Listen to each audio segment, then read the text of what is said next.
주님께서 직접 안수하는 사역을 교회합니다. 주님께서 직접 안수하십니다.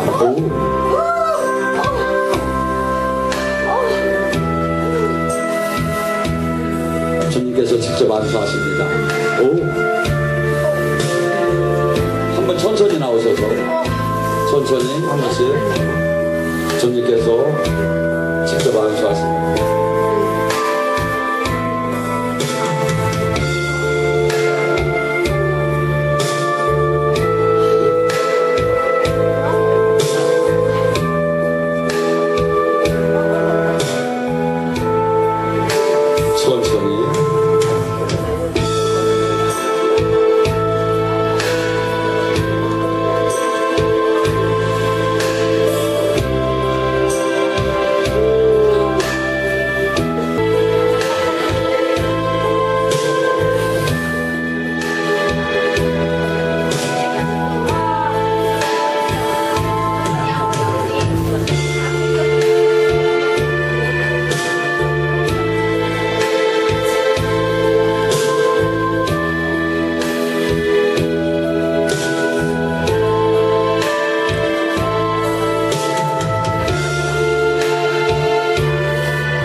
새로 오신 분도 하고 싶은 분은 나오시기 바랍니다. 천천히 한 번씩.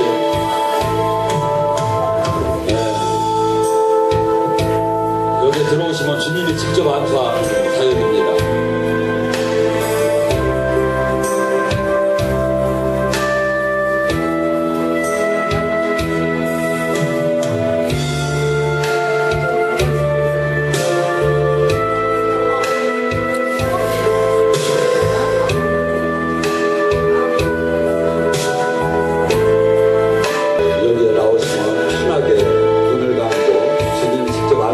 기다리시면 됩니다.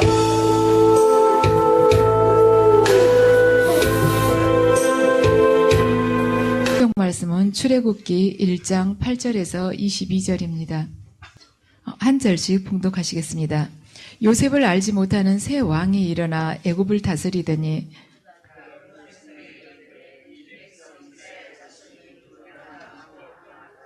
자, 우리가 그들에게 대하여 지혜롭게 하자.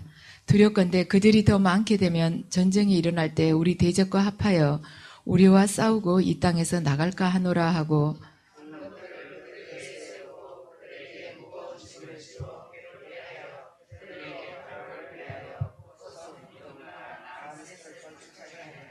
그러나 학대를 받을수록 더욱 번성하여 퍼져나가니 애굽 사람이 이스라엘 자손으로 말미암아 근심하여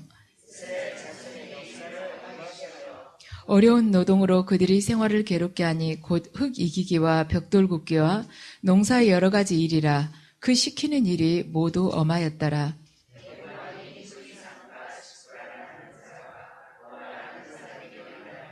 이르되 너희는 히브리 여인을 위하여 해산을 도울 때 그 자리를 살펴서 아들이거든 그를 죽이고 딸이거든 살려두라.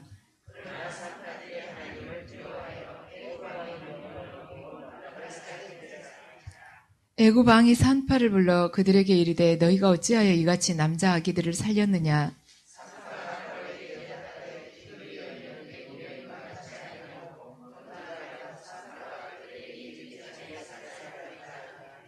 하나님이 그 산파들에게 은혜를 베푸시니 그 백성은 번성하고 매우 강해지니라.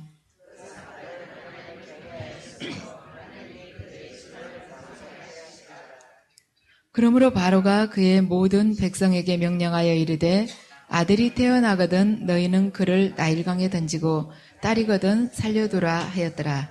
아멘. 이 시간에는 출애굽의 목적에 대해서 말씀을 드리겠습니다. 하나님의 백성들에게 하나님의 그 위대한 구원을 가장 생생하게 전하고 있는 책이 바로 출애굽기일 것입니다. 그래서 우리가 출애굽의 신앙을 붙들 때 우리의 그 본질, 나의 정체성에 대해서 제대로 깨닫게 되고 또한 하나님의 능력을 생생하게 알 수가 있습니다.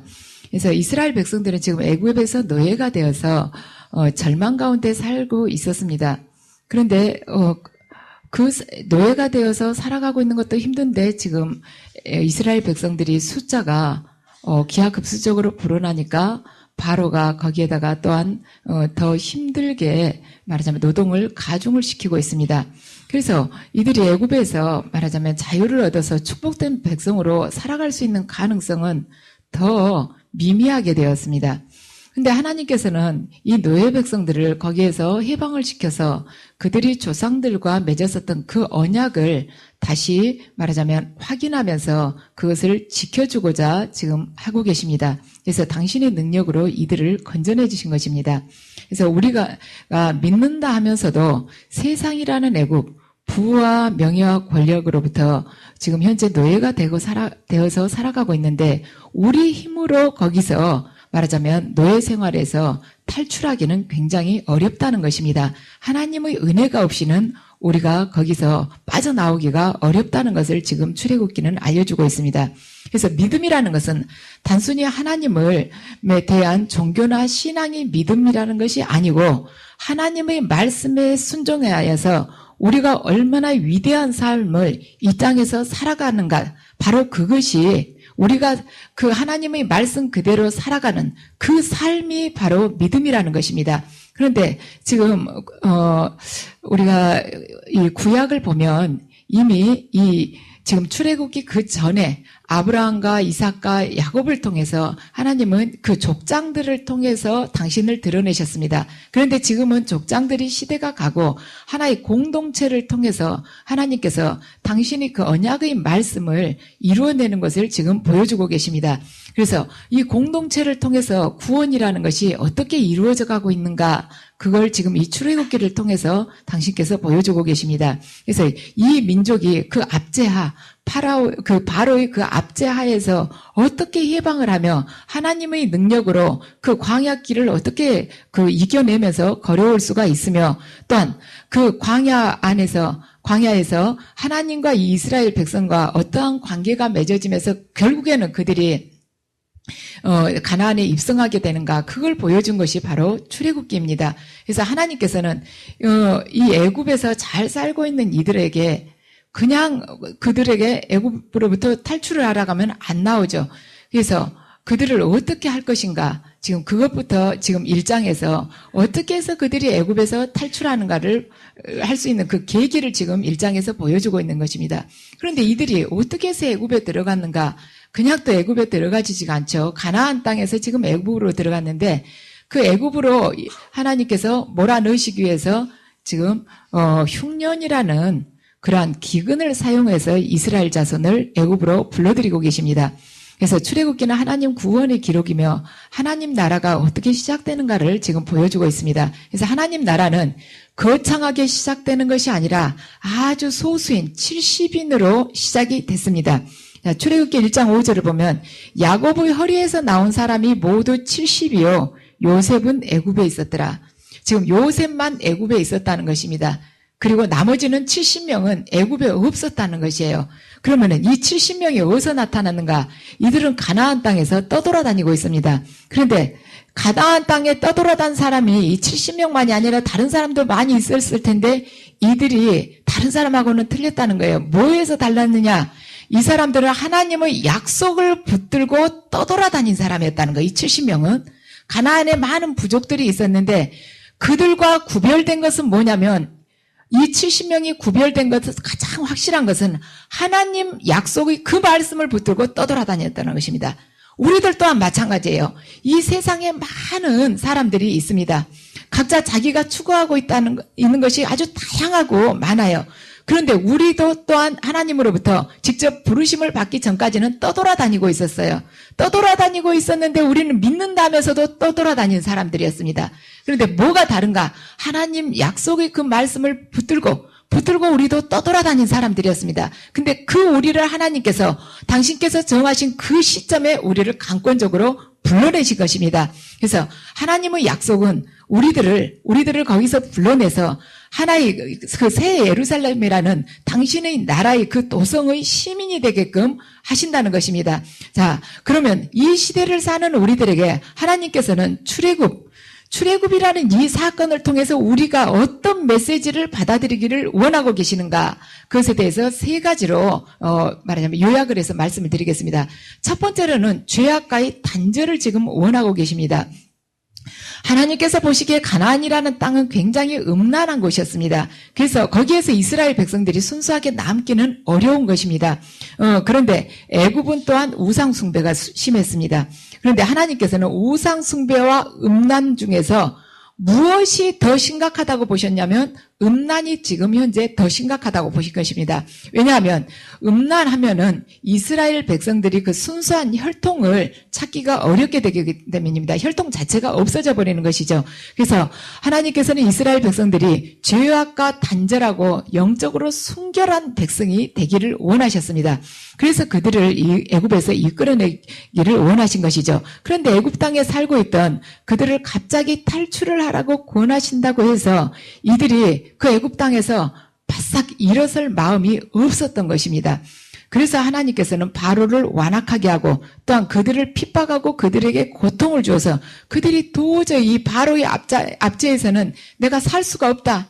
정말 우리 좀 어떻게 다른 곳으로 옮겨달라. 어디로 탈출을 했으면 좋겠다 하는 마음이 그들 안에서 스스로 우러나게끔 하나님께서 지금 인도를 하고 계십니다. 이 당시에 애굽은 가장 비옥하고 문명화된 곳이었습니다. 그런데 누가 하나님 말씀만 듣고 하나님 말씀만 그냥 귀로 듣고 그 기름진 땅에서 나오려고 하겠습니까? 그 기름진 땅에서 나와서 아무것도 없는 허벌판으로 광야로 갈 사람은 아무도 없습니다. 그렇지만 애굽 왕과 그 백성들이 이 철저하게 이스라엘 백성들을 박해를 하기 때문에 이들이 애굽에서 분리될 수가 있었습니다.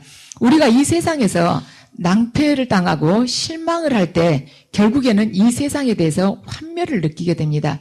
그래서 이 세상에서 두 손을 들고 나오게 되는 것입니다. 만일 이 세상이 정말로 좋다면 무엇 때문에 우리가 하나님 앞에 나오겠습니까? 그래서 하나님께서는 지금 이 출애굽을 보면은 지독한 바로를 사용을 해서 지금 이스라엘 백성들이 애굽에서는 나는 도저히 살 수가 없겠구나 하는 것을 깨닫고 하나님 앞으로 나오도록 지금 유도를 하고 계십니다. 우리에게 말하자면 바로란 병마일 수도 있고 내가 사업에 실패했을 수도 있고 또한 실직일 수도 있고 내 자녀로 인한 문제일 수도 있습니다. 그리고 내 배우자가 하는 일마다 다 막혀가지고 도저히 올 데 갈 데 없는 그러한 궁지의 몰림이 바로 바로의 압제일 수도 있습니다. 우리가 그것이 없다면 뭐하러 기름지고 비옥한 이 현실 속에서 거기서 나와서 그 하나님 말씀이라는 그 칼날같이 무서운 들어가면 들어갈수록 두렵고 불순종하기가 어려운 그 말씀 앞에 설 수가 있겠습니까? 그렇지만 우리의 그 숨막힐 듯한 그 환경 안에서 우리가 도저히 내 힘으로는 할 수 없으니까 두 손을 쳐들고 하나님 앞에 나오지 않습니까? 우리 중에 그 어느 누구도 아무 일도 없이 평강하고 행복한데 하나님 말씀을 섬기기 위해서 이 세상 것 다 내려놓고 하나님 앞에 나올 사람은 없습니다. 내가 모든 것이 충족됐어요. 세상 사람들 다 나를 부러워하고 있습니다. 밖에 나가면 다 나를 존경하고 나에게 찬사를 보내고 있습니다. 그런데 내가 어느 날 느닷없이 하나님 말씀 너무 사모한다고 그러면서 하나님 앞에 나오는 사람 간혹 있을 수 있습니다. 그걸 붙들고 그대로 나올 사람은 있지만 세상 욕심 다 내려놓고 너가 지금까지 취했던 것 전부 다 포기하고 나오라고 하면은 나올 사람 하나도 없습니다. 그래서 우리가 세상에 재미를 붙여가지는 걸 절대 하나님 앞에 무릎 꿇기가 불가능하다는 것입니다. 하나님이 우리를 이 속속들이를 얼마나 잘 알고 계십니까? 우리가 세상 속에서 모든 것이 충족됐을 때 그때 성경 말씀을 가르치면 그게 귀에 들어오겠습니까? 그게 얼마나 듣기가 싫고 귀찮겠습니까? 애굽이 좋은데 왜 우리가 거기서 나오겠습니까? 애굽이 좋은데 왜 우리가 그 모든 것을 포기를 하고 고생을 사서 하려고 이 땅의 광야길로 이 하나님 말씀 앞에 나오겠습니까? 그렇지만 하나님께서는 우리를 말하자면 영혼을 구원시키기 위해서 우리에게 바로를 붙이십니다. 고통을 계속 주세요. 그래서 우리가 마르고 말라서 거기서 도저히 못 살겠다 할 때 우리를 당신 앞에 바로 서게 하십니다. 그래서 우리가 완전히 알거지가 되고 우리가 완전히 아무것도 없는 자가 되고 쫓기는 자가 되게끔 해서 오직 당신만을 바라보는 사람으로 그분은 바꾸십니다. 그렇게 해서 건져내시고 나면 거기서 끌어내시면서 고통을 통해서 끌어내시고 나서 바로 복을 주시는 것이 아니죠. 그 옛날 우리 세상적인 사고방식과 그 가치관 그리고 소유욕 그리고 무너지지 않는 나의 그 고정관념들 내 자아들을 깨뜨리기 위해서 당신은 광야로 우리를 내던지십니다. 거기서 연단을 시키시는 것이죠. 올 때 갈 데 없이 허허벌판에 우리를 빨가벗겨서 그냥 내던지시는 것입니다. 그래서 그분께서 홍해를 건너게끔 하셔서 우리 말하자면 옛사람을 완전히 죽이는 과정이 이 40년간의 광야길입니다. 그래서 그 광야 안에서 하나님께서는 나 중심의 삶을 살고 있었던 우리들을 하나님 중심의 사람으로 바꾸십니다. 그래서 세상의 물을 완전히 벗기시는 거예요. 계속 씻고 부수고 가루를 만들어서 새로운 사람으로 새로운 피조물로 그렇게 탄생을 시키시는 것입니다. 우리에게 주어진 고난이 여러 가지가 있을 수 있습니다. 병원에서 고치지 못한다는 불치병일 수도 있고 내 자녀가 태어나서부터 지금까지 말하자면 장애를 가질 수도 있고 아니면 아주 지독한 내 배우자를 만나가지고 저 사람하고는 아주 죽어도 이 세상에 저렇게 나쁜 사람이 없다. 하필이면 나한테 걸렸냐. 이러한 배우자를 만날 수도 있어요. 아주 어디 아무리 나가서 별별 이야기를 들어봐도 그런 왼수가 없는 거예요. 이 사람보다 더 나쁜 사람은 없는데 어떻게 70억 대 1이 나한테 걸렸는가. 그런 사람이 걸릴 수도 있습니다. 또한 하는 일마다 안 되는 거예요. 내가 정직하게 바르게 한다 그래도 하는 일마다 지독하게 안 될 수가 있습니다. 그리고 학교 다닐 때 나보다 공부도 지질이 못한 애가 결혼해서는 이상하게 신랑을 잘 만나고 지금 맘대로 남편을 쥐고 흔드는 사람, 기도도 안 하는데 잘 되는 사람, 그런 사람이 있는데 나는 정말 남편을 잘 섬기고 시댁에다도 남편이 30만 원만 내자 할 때 내가 50만 원씩 내는데도 죽으라고 안 되는 경우 있어요. 이런 연단은 아주 종류가 가지가지이지만은 이 연단, 이 고난을 주시는 데 있어서 공통적인 하나님의 뜻은 뭔가? 가루를 만들기 위한 것이에요. 연단은 여러 가지 모습으로 나타날 수 있습니다. 그런데 그 안에 공통적인 하나님의 뜻이 뭐냐? 너를 가루로 만들어서 내가 원하는 대로 너를 사용하고 싶다. 그것이 바로 연단의 목적입니다. 그래서 하나님의 목적이 그것인 줄 알았으면 우리가 하루빨리 거기다가 나를 맞추는 것이에요. 버티면 버틸수록 아픕니다. 버티면 버틸수록 운동장을 더 많이 돌아야 되는 것입니다. 버티면 버틸수록 흰머리는 더 나게 돼 있어요. 그래서 우리가 알았으면 후다닥 가서 엎드리고 빨리 죽는 것이 이 시간을 단축시키는 것입니다. 우리는 어때요? 일단 하나님 믿고 말하자면 내가 교회 안에서 신앙생활하면 금방 복 받겠지. 아빠 다 복 주신다 그랬다. 죄는 다 없애고 내가 하는 일마다 형통한다. 내가 마음 먹으면 언제든지 승진을 시켜주고 내가 기도만 하면 하나님께서 내 원한 대로 승진도 시켜주고 부자도 만들어주고 내 자식 대학도 잘 가게끔 해주고 그러고 나서는 또 직장에서 금방금방 좋은 직장에 취직하게 해주시고 자기보다 훨씬 나은 배우자 만나게끔 해주고 이러실 것이다. 그것이 아니죠. 그것이 목적이었다라면 하나님께서는 처음부터 우리처럼 말하자면 우리 각 개인의 어떠한 문제가 있는 사람을 문제로 인해서 숨통을 쪼여서 절대 부르시지 않습니다. 처음부터 부자를 택하시고 처음부터 지위가 높은 사람을 택하시고 처음부터 사회에서 출세한 사람, 처음부터 아주 잘생긴 사람, 그런 사람을 택하실 것입니다. 왜 하나님께서 부서질 대로 부서진 사람을 불러오시겠습니까? 그 사람 불러놓으면은 그 옛날에 자기가 잘 살았는데 지금 현재 망해놓은 그 상태를 가지고 얼마나 원망을 하고 불평을 하고 옛것을 뒤돌아본지 아십니까? 그 말하자면 롯의 부인이 그랬지 않습니까? 그 옛날 곧 저기서는 멸망이 돼간다 해도 옛날 그걸 쳐다보는 것이에요. 그 옛것을 좀 더 챙겨갖고 여기 올라왔어야 되는데 깜빡 잊었네. 이러면서 과거에 대한 그 미련을 버리지 못한 우리들을 왜 택하셨겠습니까? 아주 몇 대째 계속 부자로 살아온 그 사람 택해오시면 돈 가지고 그렇게 왕왕되지 않을 텐데 지금 쫄딱 망해가지고 길바닥에 앉게 됐습니다. 이런 사람을 택해가지고 하나님이 얼마나 괴로우시겠습니까? 근데 하나님께서는 우리를 고난 중에서 택하셔서 옛것, 세상 것을 다 거두어 내십니다. 그래서 당신만을 사랑하는 순결한 영혼으로 바꾸시는 거예요.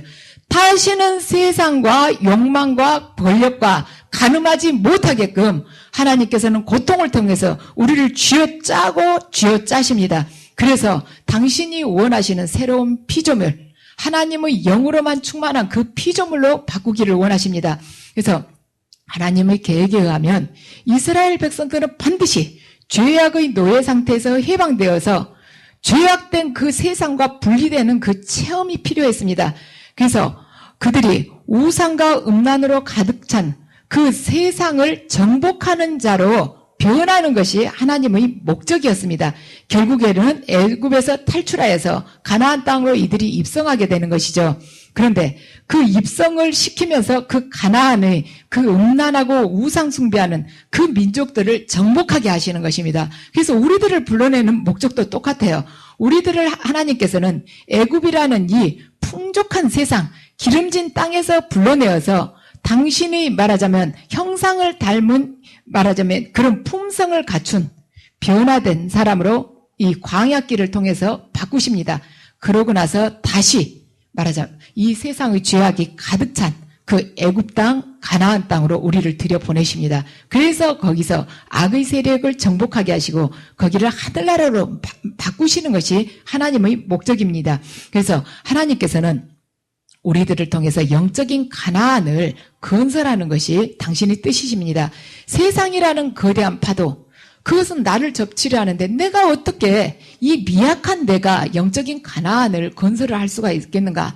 내 자식도, 하물며 내 자식도 지독하게 내 말을 안 듣는데 이 세상 속에 나가서 내가 할 것이 무엇이 있겠는가? 하지만 하나님께서는 우리가 그 가나안을 정복하고 그 가나안 땅에 있는 죄악에 물든 사람들도 출애굽시키는 그러한 주인공이 되기를 원하십니다.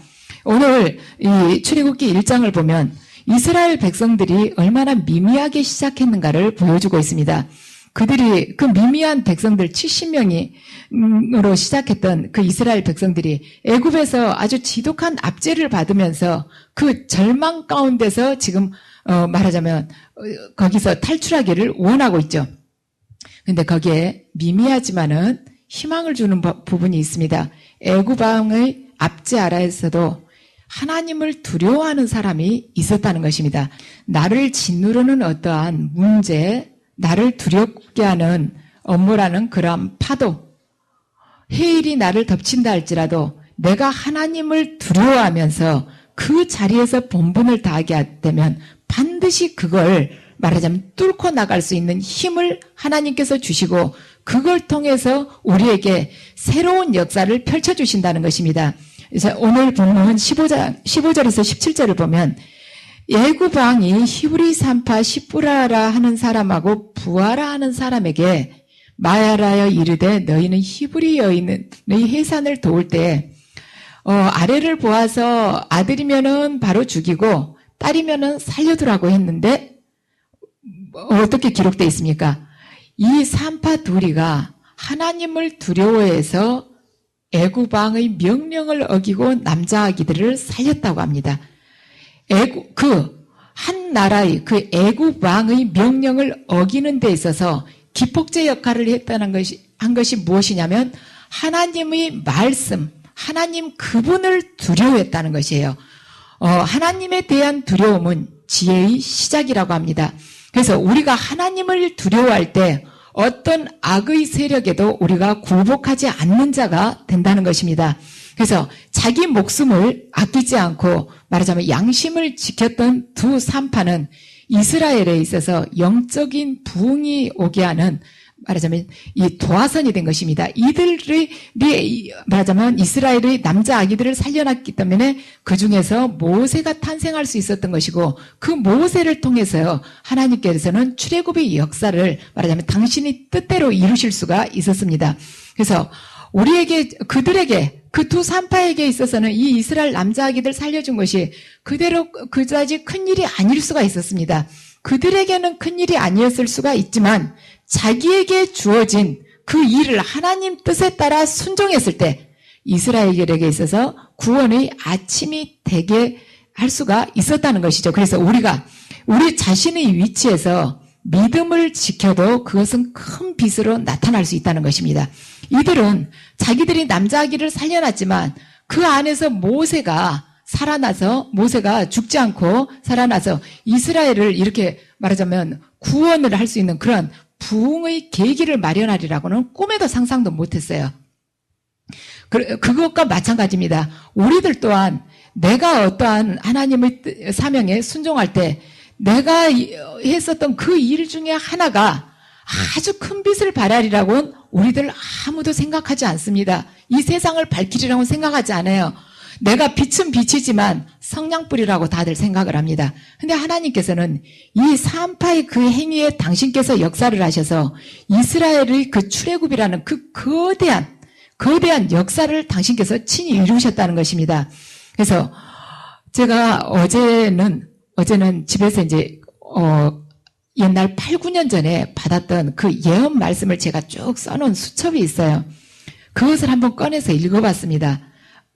정말 저도 기도하고 이렇게 계시를 받지만 어느 순간순간 굉장히 좌절이 될 때가 있습니다.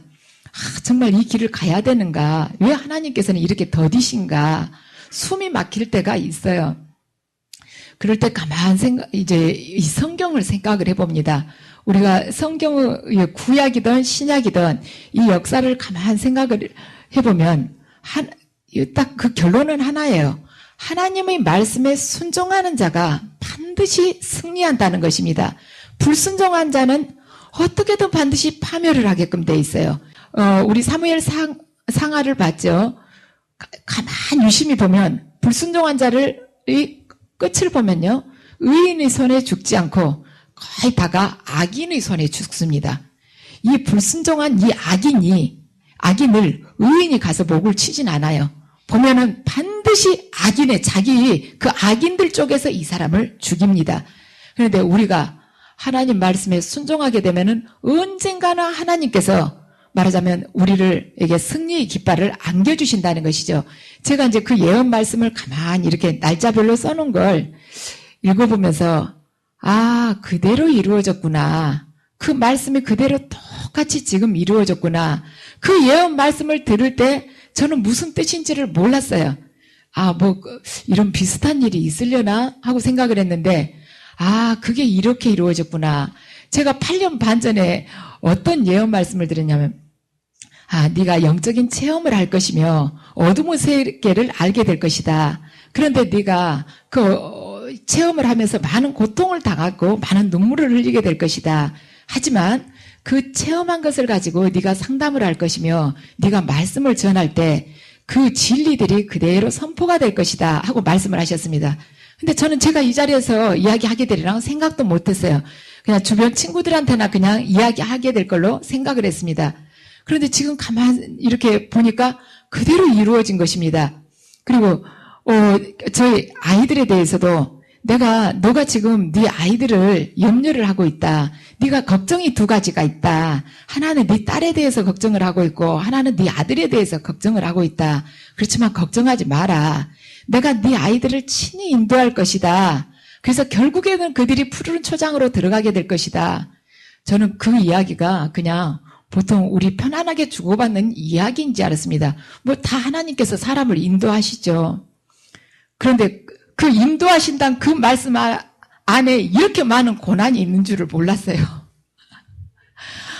그래서 인도를 하신다면 그냥 따뜻하게 이렇게 품으로 안고 딱 가신 줄 알았죠. 그런데 그렇게 깨뜨리고 많이 부수고 그렇게 좌절해야 되는 그런 많은 사건들을 그 인도하신다는 인도라는 그 단어 안에가 그렇게 많이 포함이 된지 몰랐습니다. 여러분들 인도하신다는 아마 예언을 들으신 분들 꽤 많으실 것입니다. 인도하신다는 그 말씀 안에 여러분들 반드시 고난이 있다는 것을 기억하시기 바랍니다. 제가 지금 생각해 보니까 하나님께서 인도하신다는 그 말씀 안에 이렇게 많은 걸 이뤄야 됐구나. 저는 훈련을 통해서 이룰 거라는 생각을 했지만 이렇게 깡그리 다 부서지고 다 잃게 되리라고는 상상을 못했습니다. 제가 이렇게 바닥을 치고 이렇게 말하자면 제 힘으로 아무것도 할 수 없을 만큼 회복 불가능에까지 낮추시리라고는 상상을 못했습니다. 그렇지만 하나님께서 우리가 옛것을 조금이라도 남겨놨을 때, 당신께서 옛것을 좀이라도 남겨놨을 때 반드시 우리는 그걸 붙잡고 거기다가 또 이 성냥불을 막 지펴보려고 애를 쓸 것이라는 거, 세상 방법을 또 거기다가 동원시키리라는 거 하나님께서는 아십니다. 그래서 이 우리 안에 있어서 우리를 당신의 일꾼으로 만들기 위해서 세상 것을 완전히 깡그리 없애버려야지 우리가 두 번 다시 거기를 쳐다보질 않습니다. 그리고 내가 얼마나 무력한 자인가를 그때 깨닫게 되는 것이에요. 내가 수십 년간 이루는 것을 당신께서 부수실 때는 한순간에 그냥 박살을 내십니다. 날짜를 걸려서 한 달, 두 달 걸리면 우리가 또 붙잡고 막 금식하고 이러면 곤란할 것 같으니까 그냥 생각할 새 없이 그냥 팍 무너뜨리시는 거예요. 그래서 우리를 새로운 피조물로 무너뜨리시면서 이 광야길을 인도하시는 것입니다. 그래서 그때 우리가 얼마나 좌절을 하고 내가 뭘 잘못 살았는가, 얼마나 많은 회개를 하게 됩니까? 그러면서 내가 자신이 부서지면서 내가 얼마나 무력한데 지금까지 얼마나 이 두 주먹에다 힘을 쥐고 살아왔던가, 내가 많은 것을 소유한 줄 알고 내 자신의 능력이 굉장한 줄 알았는데 얼마나 말하자면 미련하고 말하자면 미미한 자인가를 그때 깨닫게 된 것입니다. 그래서 내 자신에 대해서 자포자기하는 자가 되게끔 만들어요. 내 자기 자신, 내 자아에 대해서 완전히 무의 상태로 만들어버리십니다. 그러고서 그분께 의탁하는 자, 100% 의지하는 자가 되게끔 변화를 시키십니다. 그렇게 돼야만이 그분이 우리를 들어 쓰실 수가 있는 것입니다. 조금이라도 살려두면 우리는 거기서 반드시 내 뜻대로 하나님을 끌고 가려고 하기 때문입니다. 그래서 100% 순종하는 자가 되게끔 만드시지 99% 순종하는 자가 되게끔 원하시진 않습니다. 그 1%를 가지고 우리는 얼마든지 버티고 불평을 하고 내 뜻을 거기다가 또한 심으려고 하기 때문입니다. 그래서 여러분들 지금 여러분들에게 있어서 바로가 분명히 있습니다. 분명히 있는데 여러분들 그 바로 여러분들이 그 문제를 통해서 하나님께서 내게 원하신 것이 무엇인지 바라보시기 바랍니다. 모두에게 공통된 것은 다들 먼지 같은 존재가 되라는 것입니다. 그리고 또 여러분들 각자에게 거기에 추가해서 하나님께서 원하신 부분들이 또 있을 것입니다. 가장 첫 번째는 가루가 되라는 것이에요. 2번, 3번은 여러분들이 또 아실 것입니다. 그래서 거기에 맞추실 때 이 광야길의 이 행보가 빨리 끝나게 되는 것입니다. 그래서 결국에는 우리에게 가나안을 정복하기를 원하신 것입니다. 그래서 여러분께서는 하나님께서 다스리시는 새 예루살렘, 새 도성의 시민이 되고 싶으십니까? 아니면 애굽 땅에서 계속해서 노예 생활을 하면서 그 피죽을 먹고 살고 싶으십니까? 하나님께서는 오늘 이 시간을 통해서 여러분에게 이 질문을 던지고 계십니다.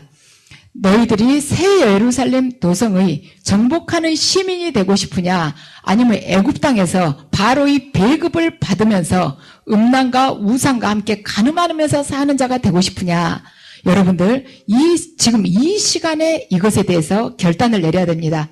하나님께서는 우리에게 장망성을 나오라고 말씀을 하십니다. 장차 망할 도성, 거기에서 나와서 새로운 예루살렘을 향해서 진격을 하라고 말씀하십니다. 이것이 바로 하나님께서 우리에게 말하자면 내미시는 바로 복음입니다. 그래서 여러분들에게 지금 그곳에서 나오라고 할 때 내가 아직도 미련이 있어서 나오지 못하는 부분이 있습니다. 그곳에서 나오라고 하나님께서 지금 들려주실 때 그 음성을 듣고 순종하시기 바랍니다. 그래서 아직 지금 시간과 기회가 있을 때 여러분들 이 장망성에서 떠나시기 바랍니다. 그래야 해서 영원히 없어지지 않을 나라, 하나님과 말하자면 그리스도께서 다스리는 그 나라의 시민이 되시기 바랍니다. 그래야 해서 그 나라의 시민이 되어서 우상과 죄악된 세상을 다스리고 정복하는 자, 그 삶을 살아가시기 바랍니다. 그 삶을 여러분께서 살아가실 때 그 여러분의 삶은 그분이 주역이 되셔서 새롭게 펼쳐주시는 성령 행전이 되시기 바랍니다. 반드시 승리하시기 바랍니다.